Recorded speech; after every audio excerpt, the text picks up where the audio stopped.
আসসালামু আলাইকুম। সত্যের কণ্ঠ 24 ফেসবুক পেজে সবাইকে স্বাগত জানাচ্ছি। আমি সাজিদুল করিম। আজ ৪ জুলাই শুক্রবার। শুরু করছি রংপুর থেকে প্রকাশিত আজকের কিছু সংখ্যক দৈনিক পত্রিকার সংবাদ শিরোনাম। প্রথমে হাতে রয়েছে দৈনিক যুগের আলো। যুগের আলোর সংবাদ শিরোনামে রয়েছে জাপানি শিক্ষাবৃত্তি ও বাংলাদেশি কর্মী নিয়োগ বাড়ানোর আহ্বান। পাশাপাশি রয়েছে সরকারি চাকরি অধ্যাদেশ সংশোধনের প্রস্তাব অনুমোদন। পাশেই আরেকটি সংবাদ শিরোনাম, কোনো সেনা সদস্য গুমে জড়িত থাকলে আইনানুগ ব্যবস্থা সেনা সদর। দৈনিক যুগের আলো।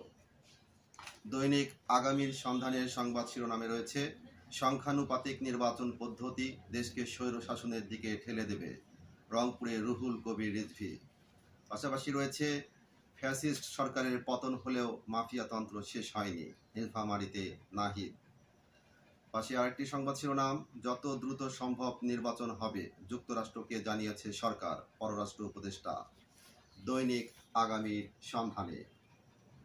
দৈনিক প্রথম খবরের সংবাদ শিরোনামে রয়েছে পিআর পদ্ধতিতে ভোট হলে নেতা তৈরি হবে না, রংপুরে রিজভী।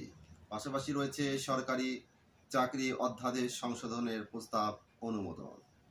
পাশে আরেকটি সংবাদ শিরোনাম রয়েছে বিচার বিভাগের বিকেন্দ্রীকরণ সহ 3টি এজেন্ডা নিয়ে আলোচনায় ঐকমত্য কমিশন। দৈনিক প্রথম খবর। দৈনিক আমাদের প্রতিদিনের সংবাদ শিরোনামে রয়েছে হাড়ি ভাঙা আম, স্বাদে ভিন্নতা, দামে কম, হতাশ চাষি। পাশাপাশি রয়েছে পিআর পদ্ধতি দেশকে স্বৈরতন্ত্রের দিকে ঠেলে দেবে, রিজভী। পাশে আরেকটি সংবাদ শিরোনাম, পাটগ্রাম থানায় হামলা চালিয়ে আসামি ছিনতাই ভাঙচুর, পুলিশ সহ আহত 20। দৈনিক আমাদের প্রতিদিন। দৈনিক মায়াবাজারের সংবাদ শিরোনামে রয়েছে দিনাজপুরের ফুলবাড়িতে কলগুলোতে নির্বিচারে কাটা হচ্ছে ফলদ, ঔষধি সহ বিভিন্ন বনজ গাছ। পাশাপাশি রয়েছে পিআর পদ্ধতি দেশকে আরও বেশি স্বৈরতন্ত্রের দিকে ঠেলে দেবে, রিজভী।